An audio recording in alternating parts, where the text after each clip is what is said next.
So I have a 7 years old kid. ఈ incident ఒక 2 years back జరిగింది.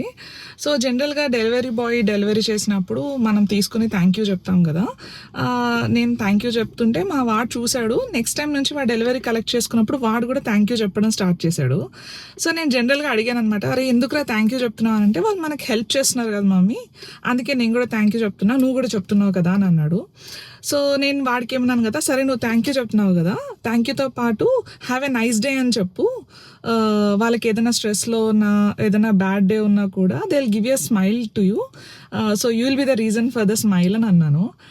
So వాడు అప్పటి నుంచి ఎగ్జైట్ అయ్యి, ఆల్మోస్ట్ ఇప్పుడు 2 years అవుతుంది ఆ ఇన్సిడెంట్ అయ్యి, ఎవ్రీ టైం వాడు బెల్ రింగ్ అవ్వగానే అది డెలివరీ బాయ్ అయితే ఇక ఎగ్జైట్మెంట్తో వెళ్తాడు అండ్ డెలివరీ కలెక్ట్ చేసుకొని thank you and have a nice day అని చెప్తాడు. అండ్ డెలివరీ బాయ్స్ కూడా ఒక మంచి స్మైల్ ఇచ్చి వాడికి thank you have a nice day అని చెప్తారు. అండ్ డోర్ క్లోజ్ చేయగానే వాడు నా దగ్గరకు వచ్చి mummy he smiled at me అని చెప్తాడనమాట. మన పిల్లలకి మనం కైండ్నెస్ అనేది లెక్చర్స్తో నేర్పించలేము. వాళ్ళు మన యాక్షన్స్, మన మాటలు, మన హ్యాబిట్స్ని చూసి, మన హ్యాబిట్స్ని అబ్జర్వ్ చేసి వాళ్ళే నేర్చుకుంటారు. సో నేను ఇలా నేర్పిన ఒక చిన్న హ్యాబిట్ వాడికి ఇంత హ్యాపీనెస్ ఇస్తుందని నాకు అప్పుడు తెలీదు. So what is your opinion guys? మీరు మీ పిల్లలకి నేర్పించిన చిన్న హ్యాబిట్స్ ఏమైనా ఉన్నాయా? మీ ఎక్స్పీరియన్సెస్ని కామెంట్స్లో చెప్పండి.